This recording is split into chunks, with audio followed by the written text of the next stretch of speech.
Pues buenas noches. Siempre me sale lo de decir bienvenido, gracias por estar aquí.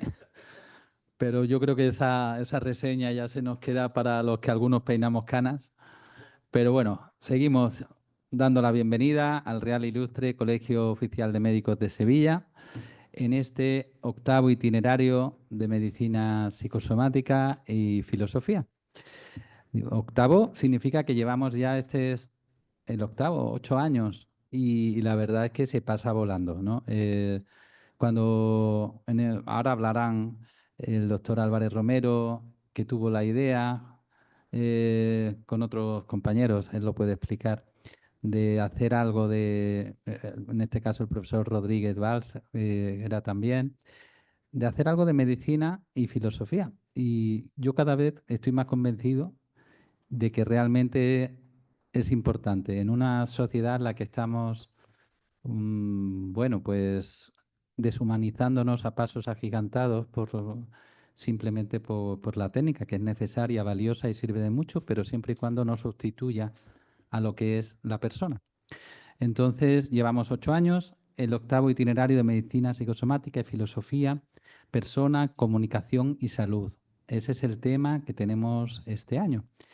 Y hoy en particular, pues tenemos a un amigo, pero además un profesional ilustre que es el doctor don Damián. Lo va a presentar el profesor don Manuel Álvarez Romero y él es el que va a hablar.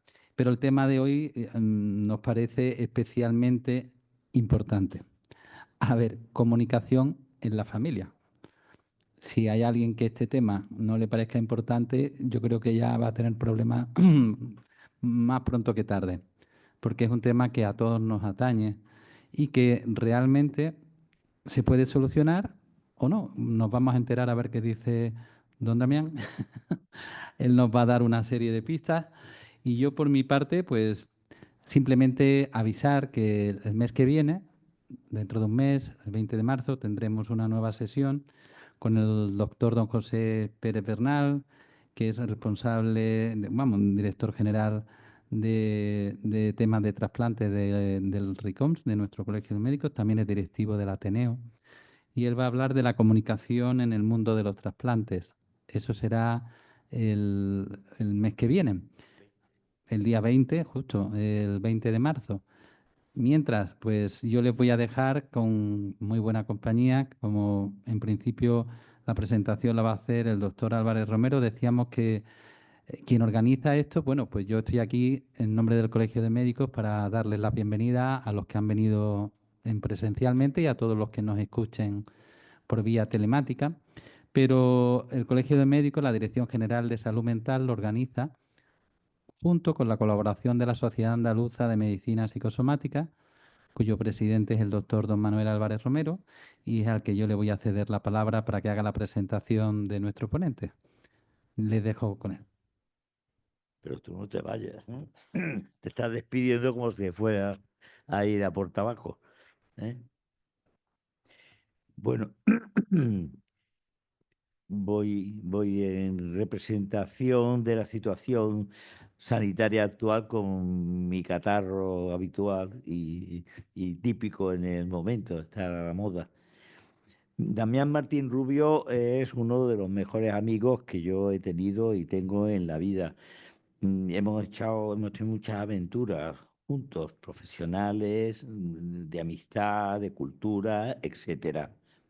Nos conocemos de siempre, ¿eh? Desde la época de facultades y tal.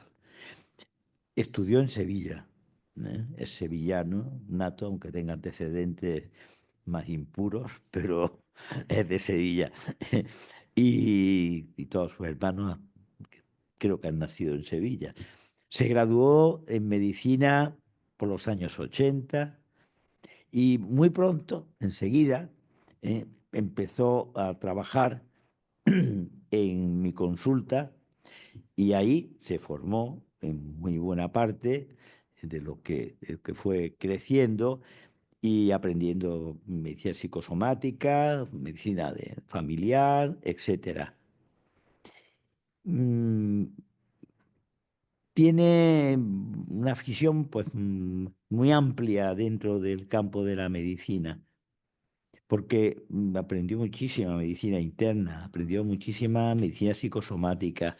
Recorrimos España entera de punta a punta en los congresos y en las actividades que se iban haciendo y nos empapamos, nos embebimos desde los congresos de la SAM hasta, recuerdo con mucho gusto, que fuimos al Congreso Internacional de Medicina Psicosomática, que se celebró en Madrid, con López Ibor como cabeza del Mundial de la Psiquiatría, y, y nos embebimos bastante bien en todo este saber. Trabajamos un codo a codo, los dos, día a día, durante 10 o 15 años. Me parecieron muy pocos, pero yo creo que eran 10, 15 o incluso más. Y ahí se hizo experto en psicoterapia dinámica, hizo el máster en terapia familiar y de sistemas en la escuela de José Ignacio del Pino y de el profesor Ortega Bebiá, y un máster de salud mental en el 2007. Por supuesto que fue socio fundador de la Sociedad Andaluza de Psicosomática y fue secretario desde el primer día hasta el año 20 años más, por lo menos. ¿eh? Es socio fundador de la Asociación Española de Psiquiatría Privada, es socio fundador de la Sociedad Médica de Adicciones y Patologías Asociadas, y luego ya se lanzó por su consulta propia y también por eh, eh, por su consulta privada y por la consulta del campo de las adicciones. Actualmente es director médico de 3 consultorios ambulatorios de este tipo. Otras veces ha estado ocupado de internamientos, bien sea en la Cruz Roja, bien sea en centros especializados. Y por ahí hay algunas cosas más que no, vamos, creo que ya no me puedo extender más. Aparenta ser un señor discreto, pero tiene una gran capacidad de comunicación que pasa desapercibida. Su gran virtud es esa tan buena que es el saber escuchar más y mejor de lo que habla y de lo que suele ser tan bueno escuchar. Y luego tiene otra afición, otra debilidad, que es que la naturaleza es su hábitat predilecto. Él estaría feliz, aparte de en su casa, en Sierra Nevada, en Santiago de Compostela, en los caminos de Santiago, y digo los caminos porque lo habrá hecho todos, en Cazorla, donde se pierde en las cordilleras, y el color verde es más verde que el bético, o que el betis, o más bético que cualquier verde. Total, que en medicina interna, en familia, en psicoterapia, en temas de dolor y sobre todo de adicción, en alcohol o en sustancias, pues ahí va. Luego tiene un hogar que comparte con Rocío, aquí presente, y tiene a una hija que está en Madrid, ¿verdad? Ahora mismo, ¿no? En Madrid, que acaba de sacar con muy buena posición el MIR y que promete ser neuróloga, es lo que tú vienes soñando. Pues por ahí van los tiros en Madrid. Bueno, por otra parte es el mayor de 10 hermanos, y por tanto ha sido el pionero y el cabeza de ese larguísimo tren que son los Martín Rubio y que forman un puño y una influencia en el mundo social de Sevilla. Creo que la maestría de campo familiar de José Ignacio y Ortega en el campo de las adicciones de Félix Reina también, en aquellos primeros tiempos y tal. O sea que, como veis, hay Martín Rubio Damián para rato en un campo muy amplio de ayuda a la sociedad enferma. Damián, por ello, la familia. Vale, sí, está, sí, ¿no?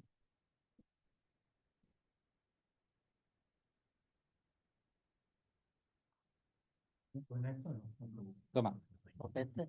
Te invitamos y nos ponemos ahí enfrente nosotros y te vemos. ¿Vale? Paso, paso, no te preocupes. Ponte en el centro si quieres. Sí. Te pones en el centro.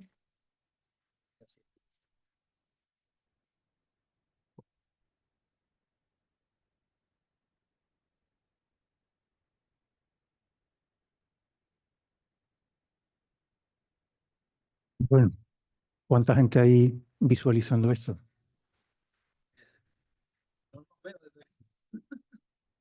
Pero aproximadamente, vale, lo digo porque va a haber mucha gente que conozca parte de mi vida con muchos detalles. Manolo realmente sí nos conocemos hace mucho tiempo, que teníamos los dos pelos, o sea que ha llovido mucho. En cuanto a lo de que soy un gran internista, no sé de dónde te lo sacas, porque los estudios que yo hice, 1000 y pico que estábamos en primero, allí poca afición había. Y yo tenía la cabeza puesta en otras cosas, en la escalada, en el esquí, en muchos líos. Pero bueno, luego la vida lo va llevando uno por diversos caminos. Con Manolo realmente me entró el gusanillo de aprender a tratar a los pacientes, ¿no? Y sobre todo lo que has dicho, escucharlo. Creo que no soy un gran comunicador, pero sí soy un gran escuchador. Y eso creo que también sirve para los pacientes. Y luego, en cuanto a José Ignacio, pues efectivamente eh, me descubrió un mundo que era la terapia familiar y por ahí ya me fui metiendo en otros campos también, ¿no? Hasta realmente la consulta que tengo ahora mismo, pues prácticamente es psiquiátrica, ¿no? Con permiso de los psiquiatras, donde me aceptan muy bien, ¿no? Bueno, estamos poquitos, lo cual me voy a tomar la licencia de hacer esto un poquito más familiar también, ¿no? Mm, el título que yo tengo, y a lo mejor la comunicación que he recibido no era la que tenía que ser, es el de comunicación familiar y salud mental. Y esto es importante porque yo lo he orientado desde el punto de vista de cómo afecta esto a las familias, el tener una persona en la familia con trastorno mental. Pero a lo mejor el título ahora el que lo estoy viendo no exactamente es eso, ¿no? Yo voy a tirar por ahí. Empiezo con algo que os va a resultar familiar a algunos, ¿no? Dice, Caín dijo a su hermano Abel, vamos al campo. Y cuando estaban en el campo, Caín se alzó contra su hermano Abel y lo mató. Entonces el Señor dijo a Caín, ¿dónde está tu hermano Abel? Él respondió, no lo sé. ¿Acaso soy yo el guardián de mi hermano? Bueno, esto es unos versos, unos fascículos del Génesis. Y a mí me hacían pensar, primero que esto parece que es el primer asesinato que está documentado, ¿verdad? Pero también cuáles son los límites entre ser malo y una enfermedad mental. Porque aquí hay una premeditación, ¿verdad? Dice, Caín dijo a su hermano Abel, vamos al campo. Esto ya lo tenía pensado.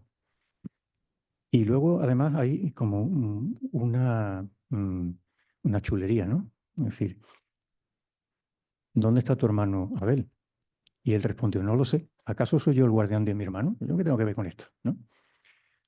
Bueno, pues como un desafío también, ¿no? Pero eso en la clínica nos lo encontramos diariamente. Hay mucha gente que acude a nuestra consulta y no sabemos si es que realmente no tienen los criterios bien cogidos o si los tienen bien cogidos y les da igual o si detrás hay alguna enfermedad mental.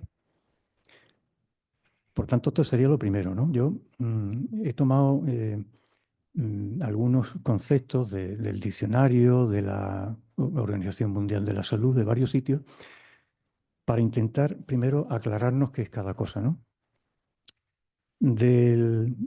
La Real Academia Española, el diccionario, dice que la familia es un grupo de personas emparentadas entre sí, que viven juntas. Otra definición es la de conjunto de ascendientes, descendientes, colaterales y afines de un linaje. Hijos o descendencia. Conjuntos de individuos que tienen alguna condición común. Grupo de una orden o religión. Y en Chile, por lo visto, familia se le llama a enjambre de abejas. La Organización Mundial de la Salud dice que la familia es un conjunto de personas que conviven bajo el mismo techo, organizados en roles fijos, padre, madre, hermanos. Según la OMS, existen diversos tipos de familia: nuclear, biparentales, con o sin hijos, homoparental, reconstituidas, monoparentales, de acogida, adoptivas y familias extensas, padres, hijos, abuelos, tíos, primos. Para la ONU es el elemento natural y fundamental de la sociedad y tiene derecho a la protección de la sociedad y del Estado. De estas tres definiciones, yo he hecho un resumen donde parece que la familia es algo natural, no es una invención cultural. Eso, el único que lo destaca aquí es la ONU, que son personas que les unen lazos de sangre, vivan o no vivan bajo el mismo techo, que tienen una condición común, por ejemplo, los religiosos. Los hippies no lo sé, o los ocupas, pero de alguna manera podría incluso pensar que podían ser en un momento determinado una familia, ¿no? El concepto de familia hoy en día es tan extenso que muchas veces no lo tenemos muy claro, los límites, ¿no? Incorporaciones sin lazo de sangre. Bueno, pues yo tenía en mi casa, desde que yo era chiquitito, una criada que la pobre se llamaba Ulpiana, pero era de la familia, porque no tenía familia, entró de joven allí y no se murió en nuestra familia porque con 68 años se echó un novio y se fue. ¿Qué le vamos a hacer? Le echamos mucho de menos. Y luego lo que sí se destaca es que la sociedad se organiza en torno a ella, a la familia. En cuanto al concepto de salud, el diccionario de la Academia Española dice que es el estado en que el ser orgánico ejerce normalmente todas sus funciones, tanto físicas como psíquicas. Y la OMS dice que es el estado de completo bienestar, físico, mental y social, y no solo la ausencia de enfermedades. Bien. En cuanto a la salud mental, la World Health Organization dice que es el recurso para apoyar el funcionamiento de un individuo en la sociedad, en lugar de un fin en sí mismo. La Clínica Universitaria de Navarra dice que la salud mental es el estado de bienestar por medio del cual los individuos son capaces de hacer frente al estrés normal de la vida, trabajar de forma productiva y contribuir a sus comunidades. Es más que la mera ausencia de trastornos mentales, y trabajar de manera productiva y contribuir a sus comunidades. ¿Y qué pasa cuando uno se jubila? Bueno, pues entonces hay que seguir aportando, porque eso parece ser que es parte importante de la salud mental. Lo social importa en ese bienestar completo que decía la OMS, estado completo de bienestar físico, mental y social, y no solo ausencia de enfermedades. Y según la Clínica Universitaria de Navarra, este concepto incluye el bienestar emocional, eso lo podemos pensar, la falta de estabilidad de nuestros pacientes bipolares o la falta de sociabilidad de una persona con una depresión, la tristeza, la baja autoestima, la inseguridad. Bueno, pues el concepto de salud mental incluye eso, el bienestar emocional, la resiliencia psicológica, es decir, cómo se recupera la gente que se hunde en un momento determinado, la socialización afectiva y la capacidad cognitiva. Y estos elementos interactúan entre sí y se pueden ver afectados por factores biológicos, psicológicos y sociales. Ahora les voy a leer un caso real de un paciente que tengo desde hace unos 3 meses aproximadamente. Primero, un mensaje de WhatsApp que dice: te has lucido conmigo. ¿Qué clase de médico pesetero eres? En la cárcel deberías estar. Corrupto, que lo único que tienes son estudios, pero de humanidad no tienes nada. Me has demostrado lo peor que un profesional puede tratar a sus pacientes. Ojalá un día te arrepientas. Y estás en edad de jubilarte y no dar más problemas. Medícate tú y no vayas dando más recetas como si te creyeras los Reyes Magos. Me da auténtica pereza tener que emplear mi tiempo con usted. Creo que si es algo avispado, puede dejar de actuar de una manera tan poco efectiva en su terapia y ayudar de verdad a alguien. Has perdido un gran paciente. Y no por lo que yo piense de mí, sino por lo poco que se ha volcado y lo perdido que se le nota en cada sesión. Tanto tú como los locos de mis padres solo piensan en la medicación, como si yo no tuviera más problemas. Una última pregunta. ¿Siempre demuestras un interés tan miserable por tus pacientes? ¿De qué coño vas, tío? O me lo explicas o no, pero no me vaciles más porque es increíble que tú seas médico de vocación. ¿Sabes lo que pasa? Que te trato con respeto y educación, porque tienes una edad, pero no me toques la moral, ¿vale? Ya soy bastante mayorcito para tus juegos. Ya me he cansado de seguir contando con gente como tú. No te preocupes que ya no te molesto más, hombre. Bueno, esto realmente a uno le impresiona, ¿eh? Dice, aunque alguien me escriba esto, voy a colgar la bata, ¿eh? O sea que esto... Y además me toca en los puntos de decir, bueno, con la edad que tú tienes, ¿qué haces ahí todavía, no? Y al mismo tiempo dice, has perdido un gran paciente. Sí, bueno, aquí ya en este WhatsApp uno ve un poquito por dónde se puede orientar el tema, ¿no? Entonces se trata de un joven de 19 años, adoptado desde que tenía 3 años, de quien no tengo datos de la familia biológica. Acude con sus padres adoptivos y primero le entrevisto a él. Y me refiere de una manera muy dramática una falta de atención por parte de sus padres, problemas judiciales por una pelea en la que se ha visto envuelto sin ningún motivo por su parte, y además tiene una orden de alejamiento de su hermana biológica, también adoptada, por una pelea en casa con su madre de adopción y por la cual la hija llamó a la policía y entonces vive solo en un pueblo. Mi hermana es que es tonta y mis padres la contemplan y a mí no me echan ni cuenta.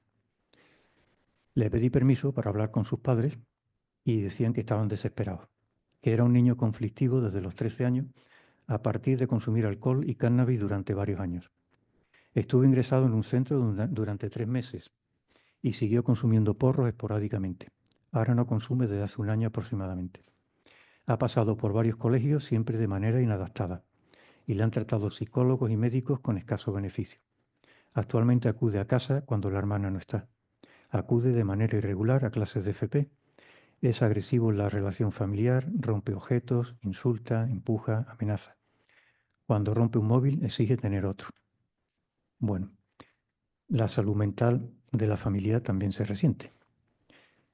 El diagnóstico, en la primera entrevista, pues aprecia, además de lo que referían los padres, un patrón muy rígido de comportamiento, una rumiación ideativa autorreferencial y baja autoestima. Pensé en unos rasgos obsesivos, en un trastorno negativista desafiante, en rasgos paranoides. Bueno, pues una consulta de 1 hora no recoge muchas cosas y empieza uno a darle vuelta al tema, ¿no?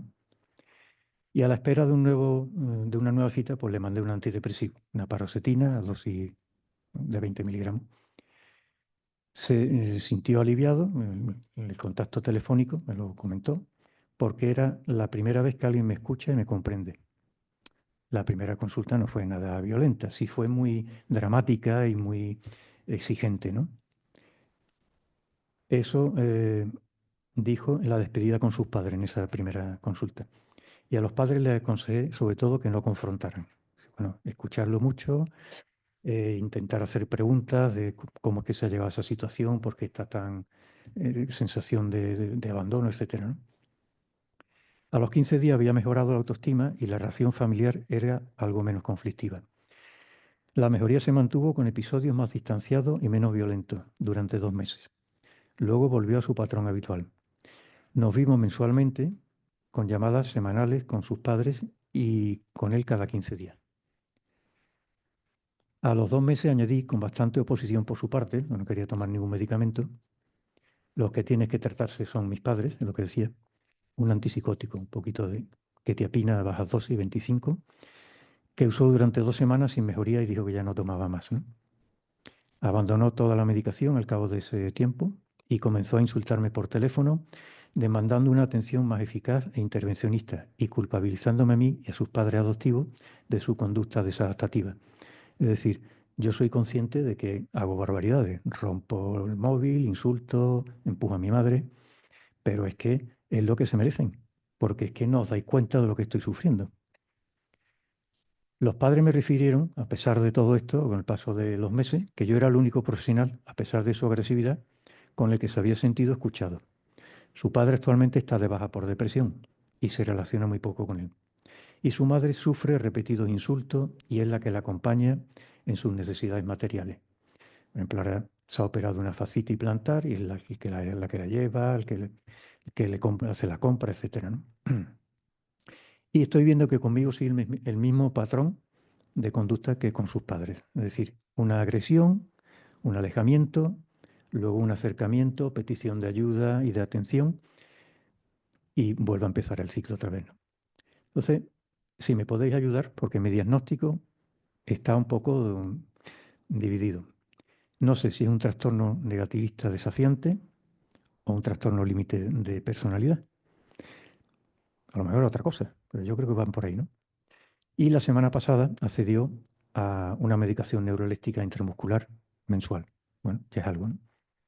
Ha mejorado el control de los impulsos, pero sigue instalado en su pensamiento de abandono y de incomprensión, y que es el causante de su sufrimiento. Está decidido a retomar la medicación complementaria, es decir, ponerle un antidepresivo, ya veré lo que le pongo, ¿no? Cuando lo vea la próxima vez. Pero siempre después de recibir una explicación detallada y la finalidad de ese medicamento y los efectos secundarios. Bueno, entonces, ¿por qué me he detenido en detallar este caso? Pues porque, dada la violencia de las entrevistas, pues la verdad es que no he necesitado mucho empatizar con el paciente, porque realmente veía que sufría mucho, ¿no? Y sobre todo, empatizar con la familia, porque esto rompe cualquier familia, ¿no? Y para mí, pues la verdad es que ha sido muy enriquecedor en la práctica de habilidades de comunicación, ensayar diversas posibilidades, ¿no? Escucha, derivación, confrontación, establecimiento de límites, etcétera, ¿no? Él ya sabe que si me insulta por teléfono, yo desconecto, yo le cuelgo directamente, ¿no? Sí he hecho una excepción con él, es decir, que yo cuando recibo un paciente la primera vez firman consentimiento informado y el tema de custodia de datos, etcétera, y además que no se va a mantener ningún tipo de relación por medios electrónicos, ni WhatsApp, ni solamente puntualmente por teléfono, con papel y lápiz, esto es lo que tomo, esto es lo que me pasa y ya está, ¿no? Bueno, estoy haciendo una excepción porque creo que este caso lo requiere.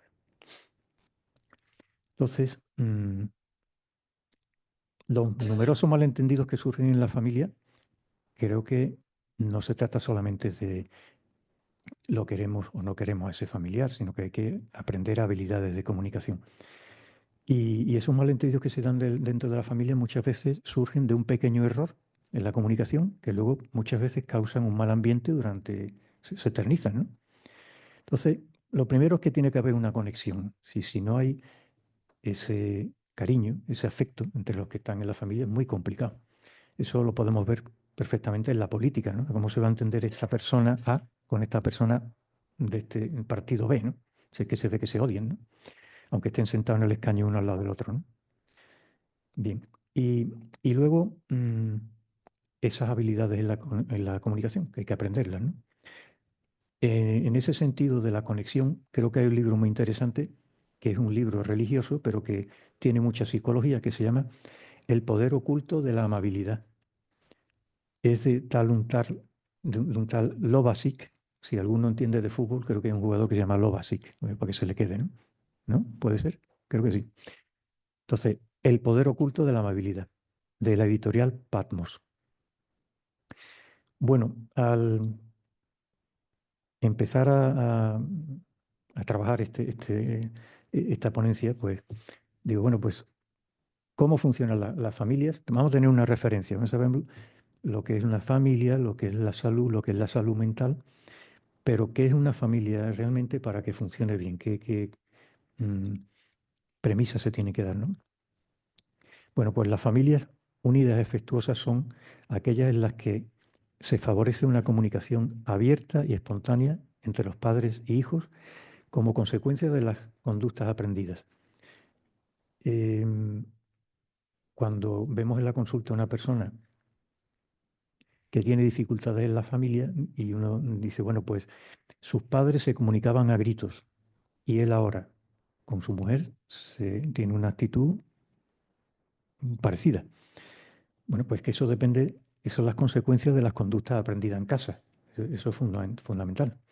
Por eso muchas veces el conocer en la consulta a los padres, a los hijos, nos da mucha más información sobre qué es lo que le está ocurriendo al paciente. Esas conductas aprendidas son el cómo hablamos, cómo miramos, cómo negociamos, cómo comprendemos el punto de vista del otro, aunque muchas veces no coincidamos con ese punto de vista, cómo nos peleamos y cómo restablecemos otra vez la armonía. Esto es en las familias funcionales. ¿Por qué funcionan bien esas familias? Pues seguramente porque hay unas pautas claras y consensuadas. Consensuadas no significa que se vaya a hacer lo que todo el mundo piensa al final, porque lo que se va a hacer es lo que el que va a tomar las decisiones va a ser el que ostenta la autoridad y el que ostenta las responsabilidades. Pero sí es bueno que haya un cierto consenso adaptado a cada uno de los que viven en esa familia. ¿Sí? No podemos tener las mismas normas para el niño de 7 años que para el adolescente de 16 o nuestro hijo de 22 años. Pero sí hay unas normas familiares y hay unos límites. Las opiniones cuentan, pero las decisiones las toman quienes tienen que tomarlas. Son familias que se rigen por valores, es decir, la lealtad, la sinceridad, la generosidad. Lo mismo que se aprende, los canales de comunicación. Sí, bueno, ¿cómo me comunico? Pues por escrito, hablando. Pues hay unos códigos que se aprenden en la familia. Cómo miro, cómo hablo y cuáles son los valores que tengo. Y no solamente es el sermón que me da mi padre, sino el ejemplo que yo veo en mis hermanos mayores o en mis padres. Es decir, si mi padre es austero, pues posiblemente se vive la austeridad, que es un valor. No la tacañería, que es distinto. Pero esa austeridad se vivirá, la vivirá con la libertad que hay en estas familias que son funcionales, con la libertad de cada uno. Es decir, yo puedo ser austero, pero no condeno a la familia a que si fuera hace 4 grados bajo cero no se ponga la calefacción. Si podemos permitirnoslo económicamente. Así que la austeridad la vivo yo. Y eso lo transmito con mi ejemplo. Si quiero que los niños obedezcan, el obedecer sería como un grado secundario dentro de lo que es la disponibilidad. Muchas veces nos conformamos con que en casa se obedezca, cuando lo que habría que aspirar es que la gente esté disponible, porque luego la obediencia sale sola. Si yo me doy cuenta de que el ambiente en el que vivo es de estar al servicio de los demás, no hace falta obedecer. El obedecer ya no es algo costoso, es algo que me resulta gratificante, porque quiero tanto a los que viven en la familia que estoy dispuesto a hacerlo. Si eso no se vive en la familia, porque esto que estoy hablando aquí de familias funcionales es el banco de pruebas de lo que ocurre luego cuando ocurre alguna situación no esperada, en la que realmente se presentan dificultades. Por tanto, la mejor manera de afrontar la comunicación buena y la salud mental es intentar tener unas aspiraciones grandes en nuestras propias familias. El estilo familiar propio tiene objetivos comunes y cometidos individuales. Queremos ser austeros, pero hace falta luego que cada uno se comprometa en apagar la luz de su cuarto cuando salen del cuarto. Y como eso, muchas cosas. Conversaciones frecuentes con los hijos para que aprendan a pensar con claridad y sensatez. Con los hijos, con nuestros maridos, con nuestras mujeres, con nuestros mayores, con los primos, con todos, ¿no? Y esto supone que aceptamos cómo es cada uno. Y todos participamos y nos alegramos con los éxitos de los demás. Los padres escuchan y simplifican las necesidades de los hijos y les brindan su ayuda y su apoyo. No les facilitan las cosas, no les hacen las cosas, pero sí les orientan y les facilitan cómo hay que hacerlo, ¿no? Se valora más lo positivo que el fracaso. No todos son iguales, y no a todos se les da lo mismo. O sea, hay familias en las que dicen, no, yo quiero darle a mis hijos todo por igual. Pues no, porque todos son distintos. Entonces, conocerlos muy bien y qué es lo que le tengo que dar a cada uno. Y existe un acuerdo entre los padres. Esto es complicado. O sea que cuando uno se casa y viene el primer niño, pues tu mujer te despierta a las 12 de la noche preguntándose si estará pasando frío y que arroparlo. El niño que tiene 3 meses, 4, 5, 6 meses ya salió del cuarto, ¿no? Y uno dice, déjalo, que aprenda a taparse, ¿no? Y la mujer te insiste en que no, que hay que levantarse a arroparlo, ¿no? Bueno, pues eso que es una pequeña tontería cuando el niño tiene 8 meses, se va a ver luego en toda la vida matrimonial en la relación con los hijos. Habrá criterios muy distintos, pero hay que llegar a un acuerdo, porque si no, los niños nos van a torear y sabrán a quién acudir en cada momento para conseguir lo que quieren. Y una cosa muy importante es que se trabaja la diferenciación y la emancipación. Es decir, los niños no tienen por qué ser una copia de lo que somos nosotros. Tienen que desarrollarse con su personalidad y con los principios que le estamos dando. Y después los tenemos que preparar para la emancipación. Sí, nos va a costar mucho, pero los niños, lo importante es que cuanto antes se vayan de casa y se defiendan por ellos solos. Lo último que he puesto aquí es que se quieren. Es decir, que esa es la conexión que tiene que haber, si no la comunicación no es buena. Eso es lo que nos venía a decir el Papa, ¿no? ¿Qué provoca la falta de comunicación en la familia? Pues decía eso, que nos insultamos, nos hacemos daño, pero esa familia funciona si hay capacidad para reconocer errores, las ofensas, pedir perdón y ser perdonados. Eso exige pisotear el orgullo, un ejercicio en habituarse a las virtudes y una gran grandeza de espíritu. Así que el perdonar, el restablecer la armonía no es fácil y exige un ejercicio. La lectura aconsejada en este caso, que algunos lo conoceréis, la educación de las virtudes humanas y su evaluación. Esto de David Isaacs, en la editorial Educación EUNSA. Luego, si queréis, me lo pedís otra vez, ¿no? Entonces, estas son las familias aparentemente ideales. ¿Nosotros tenemos una familia ideal? Pues lógicamente no. O sea que esto es a lo que tenemos que aspirar. Y si trabajamos diversos aspectos, pues a lo mejor conseguimos vivirlos bien, ¿no? Pero no tenemos una familia ideal, ¿eh?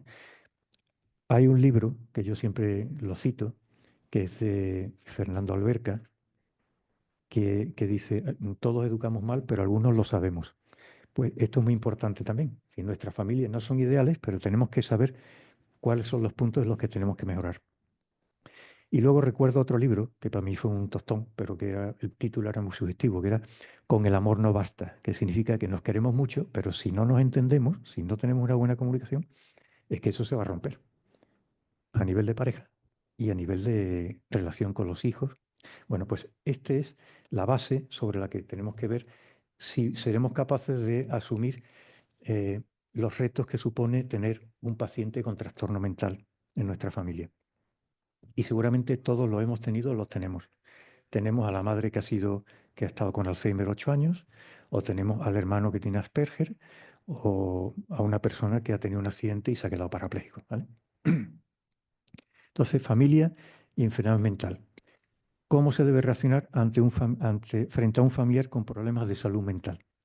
Bueno, pues como en cualquier problema somático, tenemos que considerar que la sintomatología que presenta un enfermo se debe a un proceso patológico y por tanto hay que evitar reaccionar negativamente contra esa sintomatología. Una cosa es el enfermo y otra cosa es la sintomatología. Es decir, tomar conciencia y conocer más esa enfermedad. En ese sentido, el papel del médico, del psicólogo, de cualquier persona que esté, de un enfermero, que esté en la salud mental es importante. Tengo una experiencia muy negativa en el Hospital Virgen de Macarena. La hermana que me sigue a mí falleció hace 7, 8 años por un derrame cerebral. Ella ya tenía desde el nacimiento una hemiplegia y, bueno, hemos sufrido mucho en la familia porque cuando acabó magisterio le dijeron que ella no podía presentarse a las oposiciones porque tenía una mala adicción. Bueno, las cosas que ocurrían antes, ¿no? Y como eso, muchas cosas, ¿no?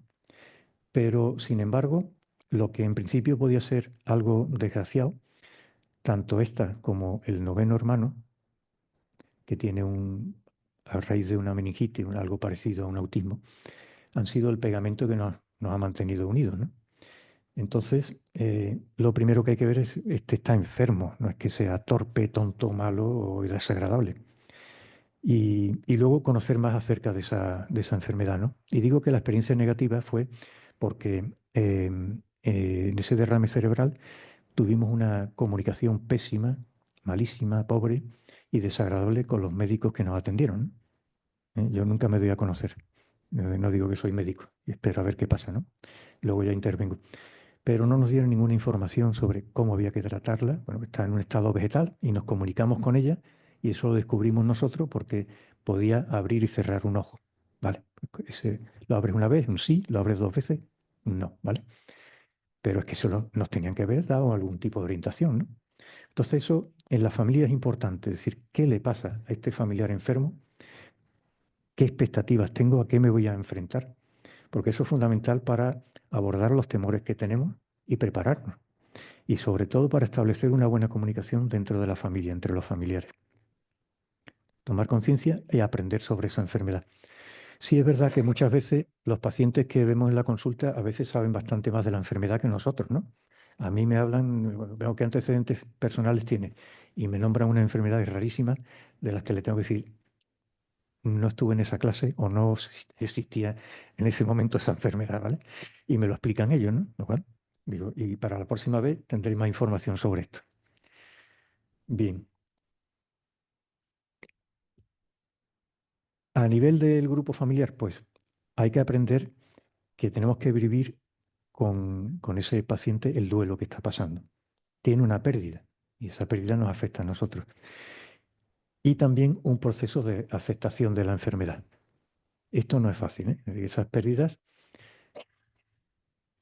Yo pasé el COVID hace unos 3 años y me he quedado sin memoria para las caras y los nombres. Bueno, yo como soy bastante pasota, tampoco he tenido un duelo especial, ¿no? Pero sí es verdad que es un poco incomodidad, lo mismo que tener que llevar gafas. Son cosas que entran dentro de lo esperable, ¿no? Con la edad, ¿no? Pero hay cosas que irrumpen y que no es el momento para que esto venga, ¿no? Entonces eso produce un trastorno importante. Entonces, en función de la pregunta que yo he hecho aquí es, ¿cómo se debe reaccionar frente a un familiar con problemas de salud mental? Lo primero es decir, bueno, en función de la disponibilidad y del papel que determinadas personas tienen en la familia, vamos a distribuir funciones para que el enfermo esté bien atendido y determinar sobre todo quién es el interlocutor, porque entonces que nos vamos a volver locos. Porque las medicina, esto no hay que dársela ahora, pues yo te dije no sé qué, tiene que haber alguien que dirija aquello, ¿no? En lo que concierne al proceso patológico. La siguiente pregunta sería, ¿cómo mantener una relación sana con un familiar que padece un trastorno mental? Es decir, ¿cómo puede mantener una relación sana esos padres del caso que he leído?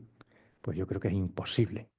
O te alejas, bueno, o te buscas un terapeuta, sí, hay cositas que se pueden hacer, pero realmente tarde o temprano la magnitud de ese caso te acaba afectando gravemente. O sea que eso lo tenemos que tener en cuenta. Por tanto, a ver de qué manera nos podemos proteger y proteger al resto de la familia, ¿no? Realmente a este tipo de pacientes les resulta muy difícil gestionar las emociones y sus conductas. Entonces, por ejemplo, vemos, por aquí lo importante es saber cuál es el proceso. No es lo mismo una esquizofrenia que una depresión, que una bipolaridad. Y cogemos una depresión y vemos que el paciente adopta una actitud pasiva, que las comunicaciones son escasas, que actúan de manera indiferente, que ceden ante los demás, que no muestran el contacto visual, dificultad asertiva, tendencia a la apatía y el aislamiento. Y en otros casos la actitud puede ser desafiante, quejosa, culpabilizadora, porque la culpa, no nos engañemos.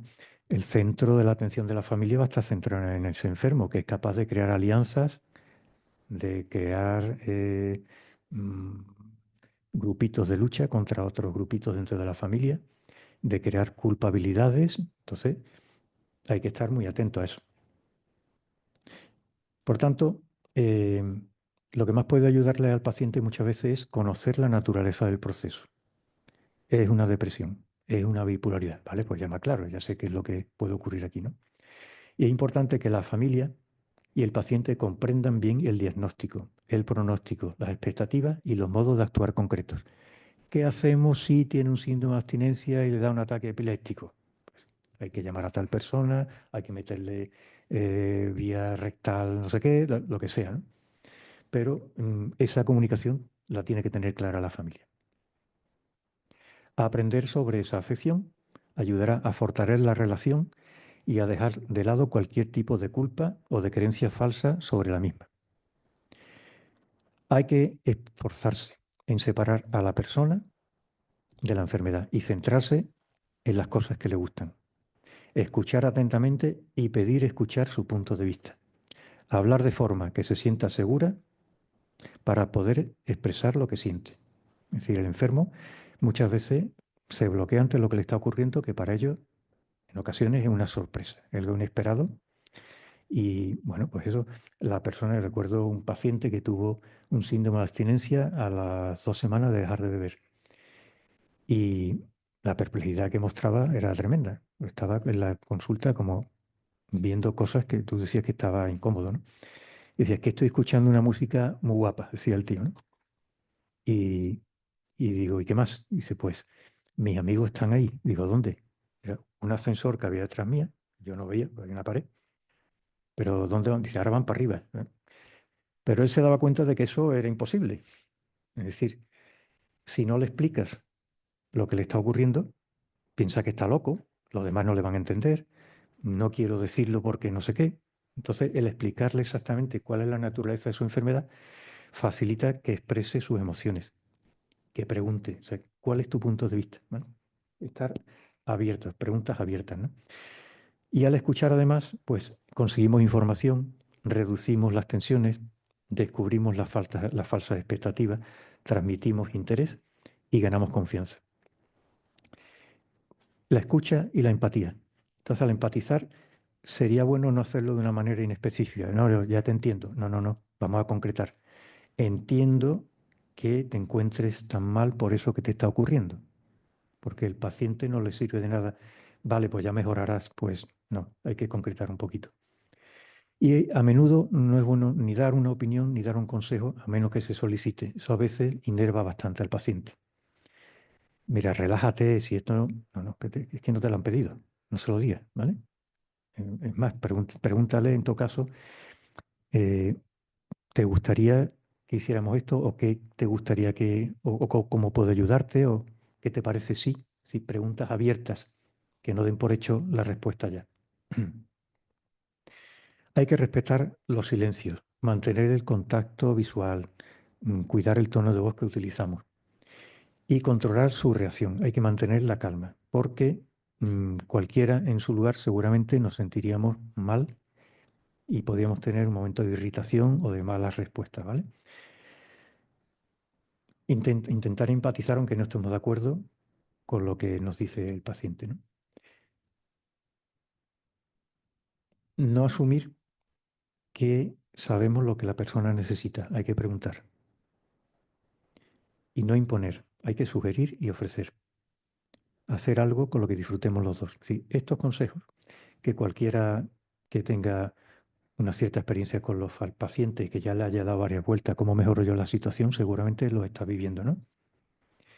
A nivel personal, pues hay que cuidarse. Es decir, hay que asegurar el poder hablar y apoyarse en otras personas. El poder desconectar temporalmente. Establecer límites saludables con la persona que tiene la enfermedad mental. Cuidar el sueño, los horarios de comida y el ejercicio físico. Y conocer dónde se puede obtener ayuda las 24 horas del día. Si me pasa esto a las 3 de la madrugada, ¿qué hago? ¿Vale? Y si el enfermo es mi pareja, ¿qué pasa? Pues sobre todo hay que ser muy honesto con los sentimientos, comunicándolos, así, miedo, frustración, tristeza, irritabilidad. Comunicar lo que necesitamos. Un abrazo, ayuda en tareas. Estar preparado para tener desacuerdos, que lo lógico es que aparezcan. Escuchar, tratar de comprender. No hablar cuando se está enojado. Esto que sirve para todos los momentos, cuando hay un enfermo con un trastorno mental, con una enfermedad mental, mucho más, ¿no? Y alejarse si hace falta en un momento determinado, tener paciencia y sobre todo al final pensar en yo por qué ¿por qué lo amo a esta persona? Porque esa es la conexión que tiene que haber. Sí. En el fondo, todo este tipo de quebraderos de cabeza que me están dando están aquí porque esta persona es parte del sentido de mi vida. O sea, esto no es una hipoteca que tengo que pagar. Esto es lo que me está ayudando a mí, esa paciencia que hemos hablado antes, a ese comprender mejor a las personas, ese ser más humilde, conocernos mejor nosotros también, ¿no? La otra pregunta sería, ¿cómo afecta esto a la familia? Bueno, pues con frecuencia nos encontramos actitudes sociales negativas que podemos interiorizarlas en la familia. Es decir, por ejemplo, pues ese hermano mío que tiene una especie de autismo, ¿no? Nos causa vergüenza si estoy en un acto social con él. Nos planteamos si me lo llevo o no me lo llevo, este no pega aquí nada. Bueno, pues eso es bueno tenerlo claro. Es decir, que no podemos culpabilizarnos ni tener la autoestima baja, porque estas cosas al final dañan las relaciones familiares, causan dolor y acaban causando vergüenza. O sea que si tenemos un familiar así, es bueno que la gente conozca que tenemos ese familiar así y que participa en la medida de lo posible de las mismas actividades familiares que si no tuviera esa enfermedad mental. Tengo la hija de una amiga de mi hija, que estudió en el colegio, pues tiene un trastorno desafiante, anorexia y muchas más complicaciones. Y estar con ella es realmente agotador. Y hemos estado con ella y con sus padres. Los padres son personas admirables, pero tienen un desgaste encima tremendo. Y sin embargo, pues ahí están. Todo el mundo sabe lo que le pasa a su hija. Y los que rezamos, rezamos por eso, ¿no? Porque los medios ya lo están poniendo y con poca eficacia, ¿no? No se saca mucho beneficio, ¿no? Entonces, si los conflictos, la mala conducta o el abuso se producen continuo y regularmente, los miembros se acomodan y normalizan ese tipo de acciones. Eso hay que saberlo también. Si llega un momento en que ya normalizamos eso y ya no actuamos, no intentamos corregir eso, porque esto es así y no tiene más remedio, ¿no? Entonces, eso no es bueno. La mala comunicación o la falta de comunicación con el paciente o entre los familiares da lugar a un montón de conflictos. Conflictos excesivos, resolución ineficaz de problemas y vínculos emocionales débiles. Y existe una clara relación entre los patrones de comunicación y la satisfacción entre los familiares. Es decir, familiares en los que hay una gran conexión, que se quieren, la comunicación es buena y se evitan muchos de estos problemas. Cualquier acontecimiento adaptativo y tener un enfermo mental en la familia, si lo es, un acontecimiento adaptativo importante, puede afectar negativamente a los hijos en sus necesidades emocionales, psicológicas, sociales, académicas, económicas, cubiertas, etc. Recuerdo un amigo mío, cuando yo tenía 7 años, vivía yo en Estados Unidos, en el campamento de verano, estábamos tirando con arco y de pronto él dijo, nosotros antes teníamos arcos en casa, pero los tuvimos que vender. Bueno, el padre era alcohólico, la ruina total y tuvieron que vender el arco, ¿no? Entonces, fue el primer contacto que yo tuve con lo que era la pobreza. Yo no imaginaba que había que vender un arco cuando se era pobre, como si eso solucionara algo, ¿no? Pero sin embargo, pues eso, ¿no? La enfermedad mental de sus padres, ¿no? Pues dio lugar a esos problemas de tipo psicológico, emocional, económico, etcétera, ¿no? Pero sin embargo, les puede hacer descubrir también, aunque estas cosas sean negativas, el sentido del sufrimiento, la compasión, la entrega a los demás. Una amiga de mi hija, la que tengo que decirlo porque esto está entre las 500 mejores de los 14.000 que se han presentado al MIR. Bien, bueno, pues se ha quedado embarazada estudiando el MIR. ¿Y qué ha hecho? Pues ha seguido su embarazo, ha seguido estudiando, ha sacado un 3.000 y pico, está muy bien.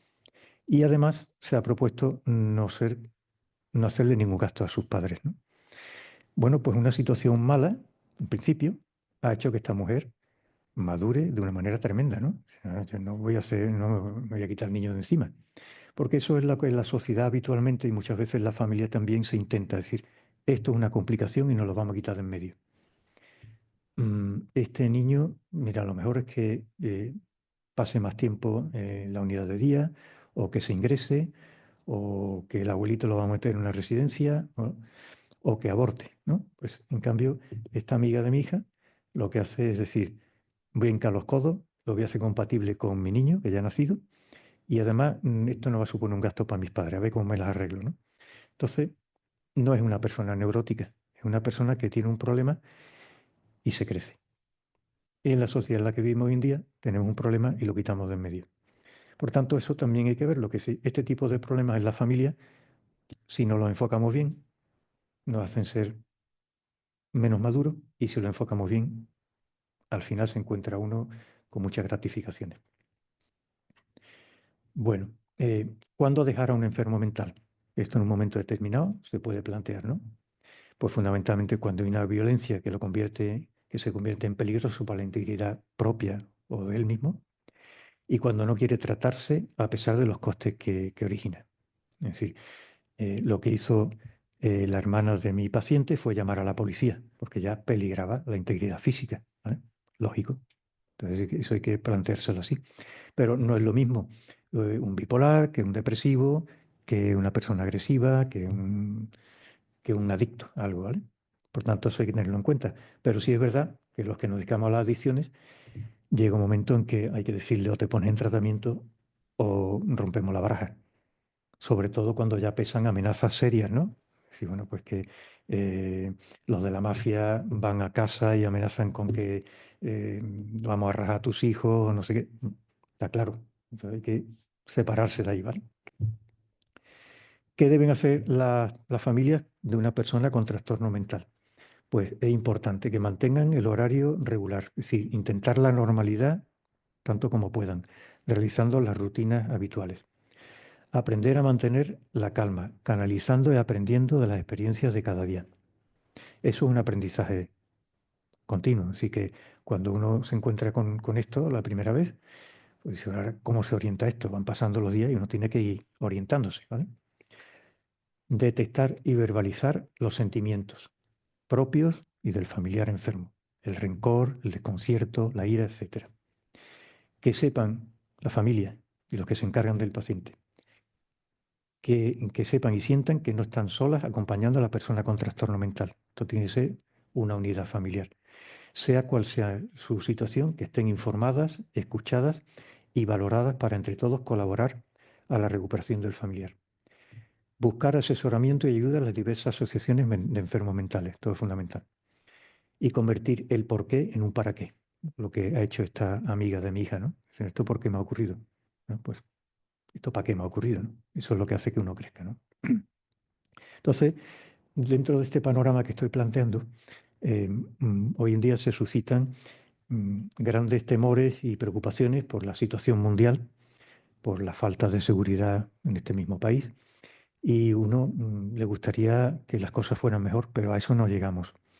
Pero donde sí llegamos es al núcleo familiar y al entorno, donde podemos hacer algo. Es decir, que no esperemos que estas grandes crisis mundiales se vayan a arreglar políticamente. Se mejorarán un poquito, pero lo que hay de fondo corresponde a cada uno de nosotros. O sea que ese reto no podemos evitarlo.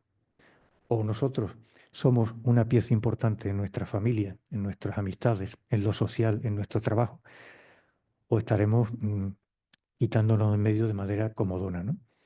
Y esta es la parcelita que se nos ha encomendado, porque como empezamos esta charla, eh, la salud es el estado completo de bienestar físico, mental y social.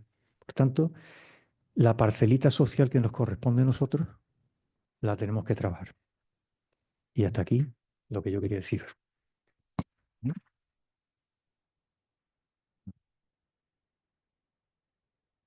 Ahora suele hacer preguntas el que ya sabe la respuesta, pero quiere lucirse. Pero alguien querrá hacer una pregunta. Espera, voy para acá. Este no suena. O sea, yo por acompañarte. No sé si el estilo y la profundidad se puede acomodar al selecto público que hay aquí, psiquiatras, psicólogos, etcétera, que seguramente saben más que yo. Pero intento hacer algo un poquito más divulgativo y cercano.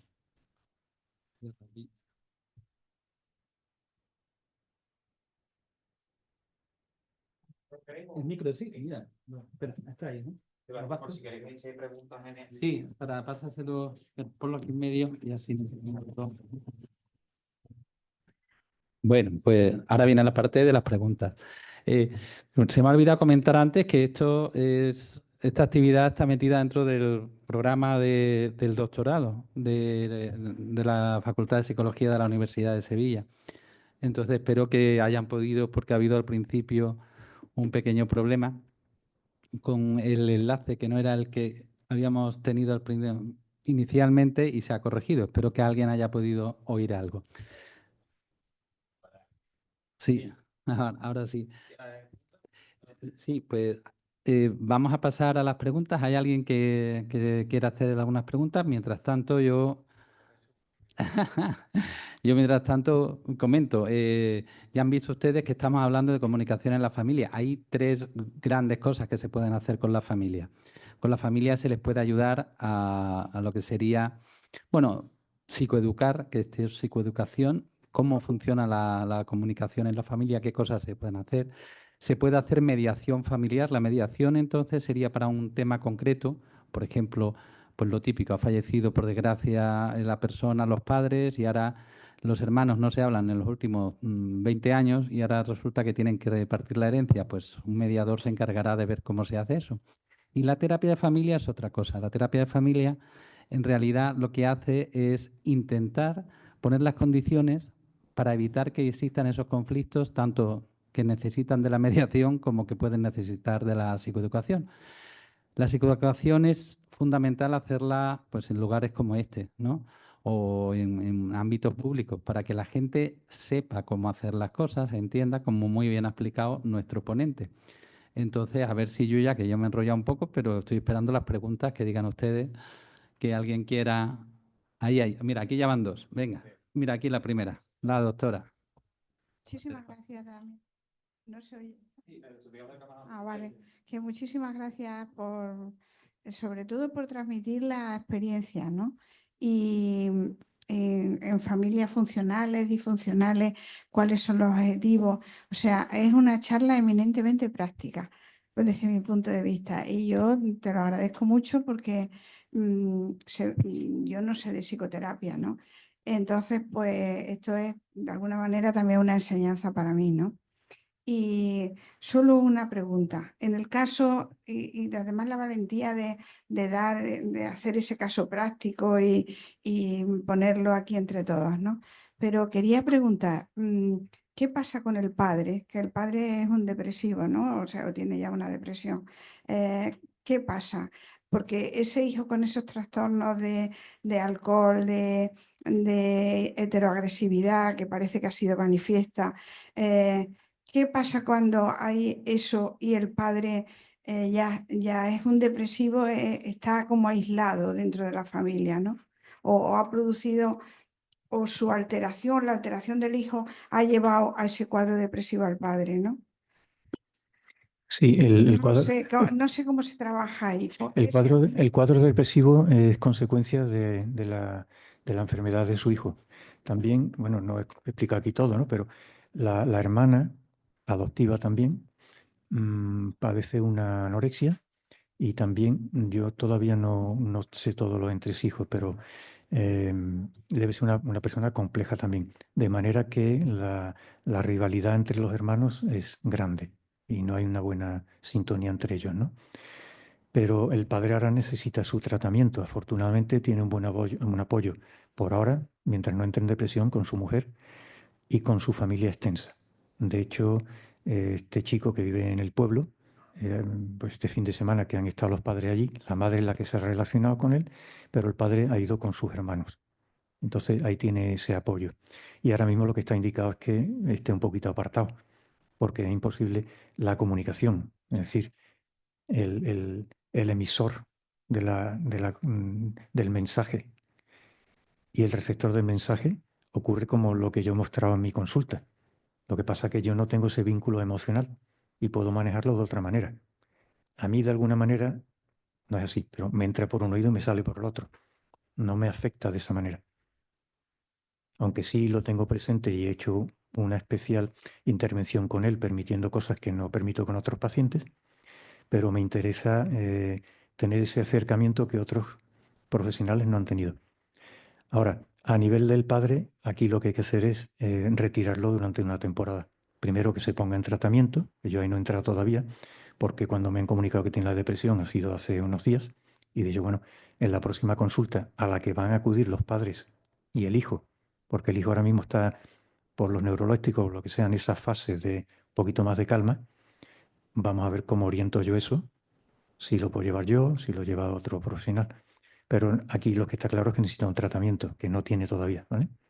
Está de baja por depresión, pero todavía no le han puesto nada. Y otra pregunta más.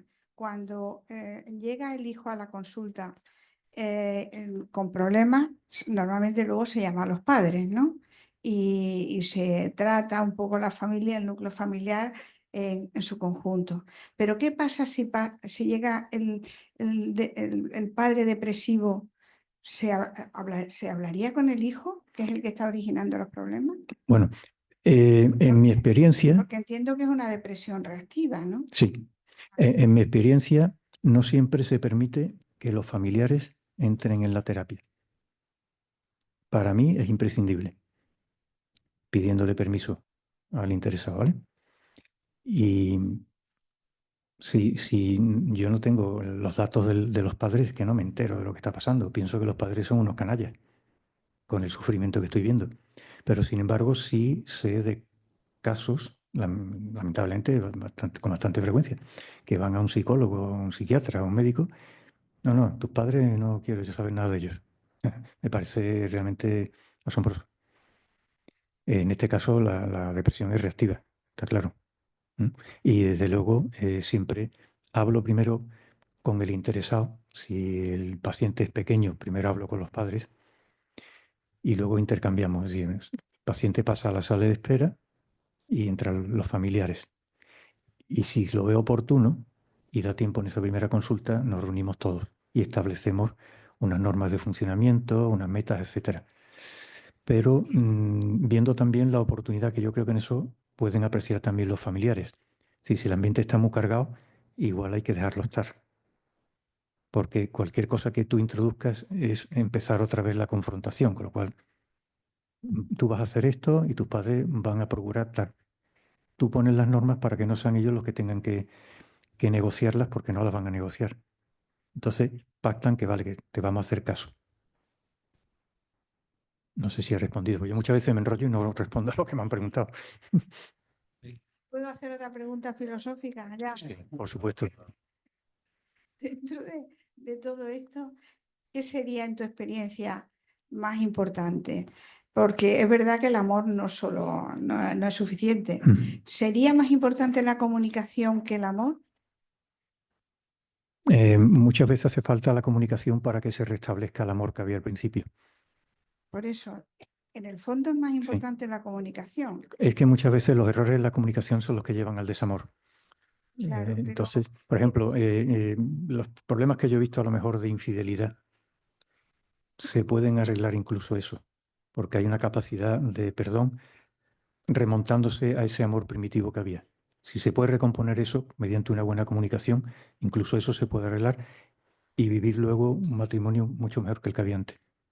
porque yo lo que estaba pensando es que la comunicación a veces tiene que ser, a ver, fuera de connotaciones emotivas, o sea, intentar comunicarse en un aspecto que a lo mejor no está mediatizado por un sentimiento amoroso, sino que ser comunicativo, pero ¿cómo se diría? Con sus límites, ¿no? Con una expresión libre de la emoción que puede suscitar el amor, ¿no?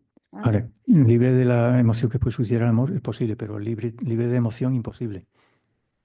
Hombre, No libre de podemos, emoción es las posible, emociones, claro, pero no una emoción, una fase aguda de la emoción, sino quiero yo, quizá no lo planteo bien. Lo que quiero decir es que comunicación y amor, hombre, lo ideal es que vayan juntas y que una conduzca a otra, eso es razonable, pero dentro porque a veces las madres hacen muchas cosas en plan amoroso y a lo mejor metes la pata, ¿no? Entonces, quiero decir, la comunicación tiene que ser algo más rígido cuando tienes una persona con problemas, ¿no? Siempre hay que ver cuál es el momento actual. Antes has hablado de una comunicación en la pareja. ¿Cuál es nuestro momento actual y de dónde partimos, a dónde queremos llegar, ¿vale? En relación a la educación de los hijos, es decir, que no se trata de este problema que hay ahora mismo, sino que antecede a todo eso. Es decir, Caín y Abel. Caín y Abel, en un momento determinado empezaría a decir, a este lo consideran mejor que yo, empieza a darle vueltas. Ahí es donde hay que primero actuar, es decir, conocemos a nuestros hijos, vemos las peleas que tienen, la competición que establecen, si se sienten agraviados o no, y ahí está la comunicación con cada uno de ellos para ver si los conocemos bien, para que ellos se conozcan mejor al otro y en qué cosas tienen que esforzarse por el bien común y por ellos en mejorar. No tanto en que el otro cambie, sino cómo tienen que cambiar ellos. Cuando se les transmite la idea de que el mundo que les espera y la relación familiar no, no te has enterado, ¿sí? Que esto no funciona así, que eres tú el que tienes libertad suficiente para mandarlo a freír espárragos o para quererlo. Y eso hay que poner en práctica. Yo digo, esto es muy ideal, porque en las familias cada uno somos de nuestro padre y nuestra madre, y los códigos de comunicación los traemos ya incorporados cuando nos casamos. Entonces los hijos tienen sus propios códigos también. Entonces esto es complicado, pero depende primero de la actitud que tenemos nosotros ante este problema familiar que se ha suscitado. Es decir, me retiro porque no quiero complicaciones, quiero tanto que voy a mediar sin que sea mi opinión la predominante, sino que tengo que escuchar bien antes a los otros.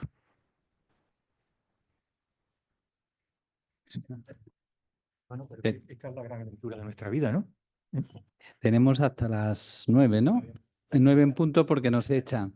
Yo iba a decir, siguiendo lo que tú comentabas, es que tenemos que ver, yo creo que Abel era el hijo conyugalizado y Caín rechaza la parentalización. Entonces este conflicto de pareja da para mucho para hablar, pero estamos en comunicación y la comunicación es la pregunta que nos van a hacer ahora, ¿no? Pero lo que voy a hacer es que quién fue quien falló, Adán o Eva, Por eso, exactamente, eso es. o los dos, o ninguno. Se metió la villa por medio. Se metió la villa por medio, aprovechando el momento. Entonces, hicieron lo que tenían que hacer, ¿no? Oye, pues yo me quedé el otro día con una frase en una conferencia que fui, en que la frase de Maimónides, médico, que decía que decía Maimónides, que era más importante, es más importante atender al enfermo que a la enfermedad. Que tienes una enfermedad y una persona. Pues en el caso de conflicto, hay que arreglar todo y lo que se vea y por lo que se vea, pero tener al fondo que la persona va por delante.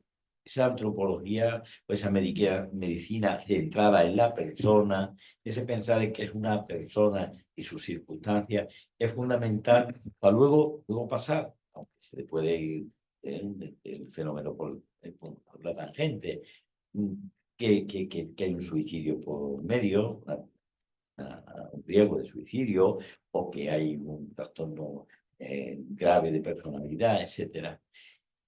Yo quería felicitar a Maimónides por esa frase que me ha encantado y transmitirla por si os sirve, simplemente. Bueno, a ver, ¿qué más? Luego cuando la doctora Dicha ha hecho la pregunta, me he acordado lo de que qué es más importante. ¿Se acuerdan ustedes de que le dicen qué es peor, la ignorancia o la indiferencia? Dicen, ni lo sé ni me importa. Hay veces que es complicado elegir entre, pero vamos, lo uno va con lo otro. ¿Quién se anima? Allí hay una pregunta. A ver, ¿alguien ha levantado?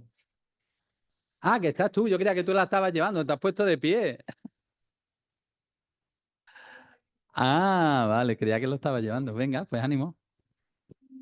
Hemos estado hablando, bueno, ha estado hablando usted acerca de la comunicación en el hogar. Me parece muy interesante, pero como comentaba la doctora, también en el hogar tenemos ese amor, ese comprensión, queramos o no, siempre va a existir ese principio, esa buena fe. Pero como empezaba hablando al principio, se ha perdido esa empatía, ¿no? En la sociedad actual. Mi pregunta va dirigida a los profesionales que tienen que tratar a estos casos, ¿no? A estas personas con este tipo de enfermedades. En el caso que a mí me toca, mi abuela tenía Alzheimer. Llevábamos llamando a urgencias porque desaturaba, porque tenía, bueno, pues no tenía problemas de deglución, etc. Llamábamos semanalmente, a lo mejor 2, 3 veces a urgencia. Terminaron por reñirnos, por llamar tanto a urgencias, porque decían que es que estábamos haciendo un uso irrespetuoso sobre eso, sobre urgencias. Se le ingresó en el hospital, empezó a andar, no abría los ojos y en el hospital poniéndole antibióticos empezó a andar. Cuando empezó a andar, la devolvieron a casa sin terminar el tratamiento antibiótico y terminó falleciendo. El día que estaba falleciendo, llamamos de nuevo, obviamente, a servicios de urgencia y en vez de quedarse con nosotros o llevarlas al hospital o algo de eso, lo que nos dieron fue, le dieron a mi madre morfina para que se la inyectase ella, porque mi madre era enfermera. ¿Cómo se puede cambiar o qué se puede hacer respecto a la comunicación que está dando el servicio público, ¿no? Que es el que tiene que darnos esa ayuda, ese apoyo que nos sirva a los cuidadores que estamos apoyando a esos enfermos? Bueno, yo dejé la actividad pública hace unos cuantos meses. Cuando cumplí 70 años me echaron porque decían que ya no era válido. Pero la disponibilidad en el servicio público es limitada. Eso es así. O sea, lo que yo estoy haciendo con este paciente que he presentado difícilmente se puede hacer en la sanidad pública, ¿no? Dedicarle ese tiempo, estar en contacto telefónico, esos WhatsApp, eso es imposible. O sea que eso hay que tenerlo en cuenta. Pero no porque funcionen mal, porque sean malas personas, sino porque es que no hay más. O sea, hay casos como el de tu abuela que son realmente lamentables, ¿no? Y no sé yo qué solución puede tener eso en lo público. Sé a nivel personal, que yo incido siempre mucho en lo personal, que no vamos a arreglar la guerra de Ucrania, pero sí podemos hacer mucho bien en nuestro entorno con lo que nos corresponde a cada uno. Aparentemente, incluso a nivel público, a nivel de la sanidad pública, se puede hacer poco. Sí. A lo mejor no podemos influir en los recursos, pero sí podemos influir en la empatía, en estar a disposición del que pide ese servicio, del buen ambiente en el equipo. Ahí sí se puede hacer mucho. Porque aunque parezca que no, sin dar ningún discurso, en ver cómo tú atiendes a un paciente o a alguien que va a entregar unos análisis o lo que sea, la gente le va entrando poquito a poco la ficha de que hay que tratar a la gente de otra manera. Es un tema social a nivel, no sé, mundial, porque yo lo que conozco es España y Sevilla, ¿no?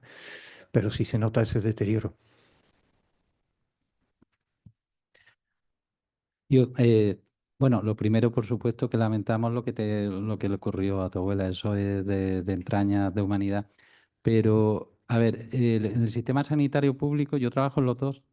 Entonces, tiene una ventaja grande sobre el privado en cuanto, por ejemplo, hay trastornos. Si hablamos, por ejemplo, de trastornos psicóticos, trastorno esquizofrénico, tiene tal cantidad de recursos asistenciales como pueden ser de media larga duración, comunidades terapéuticas o de intervención inmediata, unidades de día o unidades de rehabilitación o las unidades de salud mental comunitaria, que es psiquiatra, psicólogo, Quiero decir con esto que no es que sea malo, y dentro del sistema sanitario privado, pues cada uno puede trabajar como quiere, que eso es una gran ventaja, porque lo que decía aquí Damián en cuanto a la dedicación, al tiempo, a las posibilidades.